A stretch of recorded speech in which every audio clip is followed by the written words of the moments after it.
Welcome to another Marketing Strategy Management mini training module. Today's topic is cultivating customers with social media.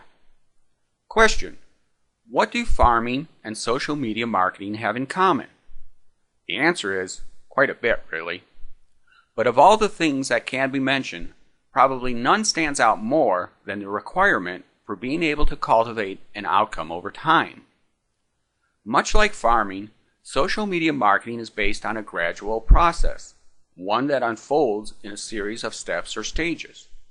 We first introduced this concept in the video titled An Introduction to Small Business Internet Marketing.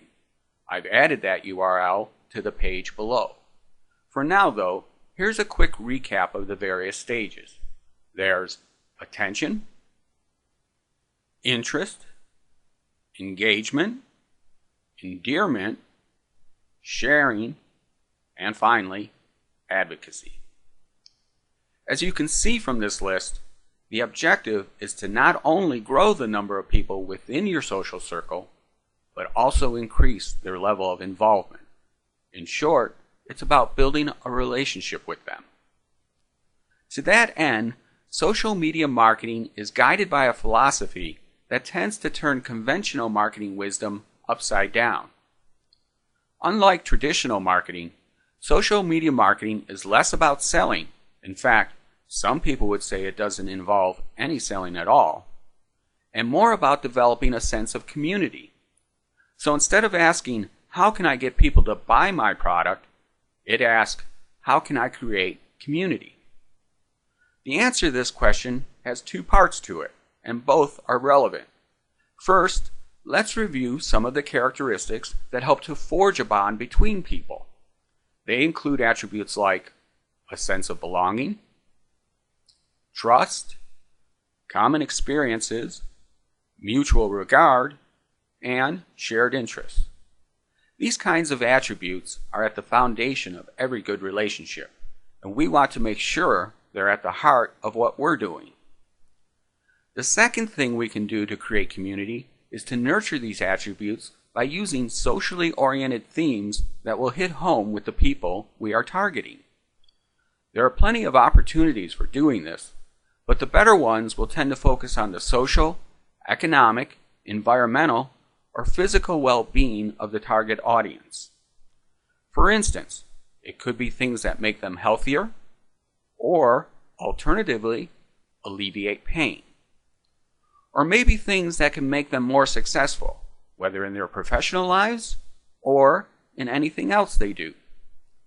You can try things that make them happy, perhaps because they're entertaining or fun, or because they're emotionally uplifting. How about safety? Everyone wants to feel safe. Helping people feel safer or reinforcing their sense of safety presents another good option for building relationships. People also like to feel secure. They like to know they can trust that that special someone or something will always be there for them.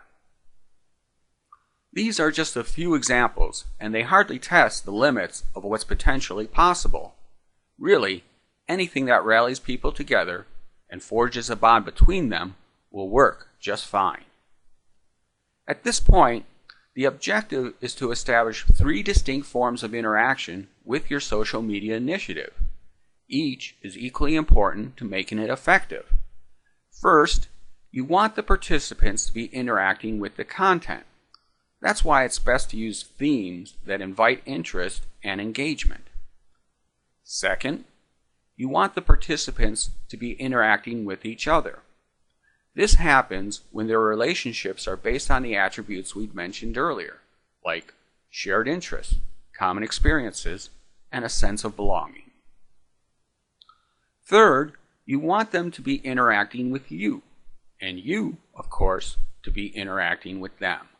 Remember, you're building a relationship with them. The goal is to become someone they know and trust and will turn to if they should ever want the type of product or service you offer. If you're able to get this kind of social media initiative into full swing, you'll end up with different people at different stages along the way. You might have some at the sharing and advocacy stage, in which case they're probably helping you to gain attention and interest with newcomers. Others may just be starting to feel engaged, or perhaps they're on the brink of endearment. Once the social media initiative is firing on all 6 cylinders like this, it begins to take on a life of its own, and it becomes more and more self-sustaining.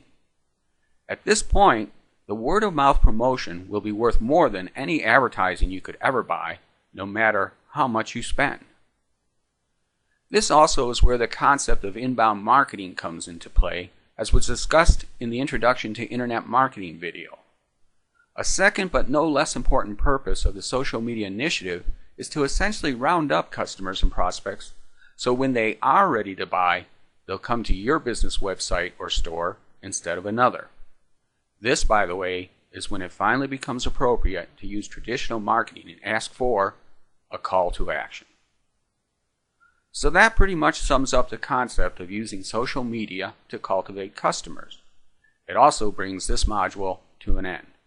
For more information on this and related subjects, visit marketingstrategymanagement.com. Thanks, and we'll see you next time.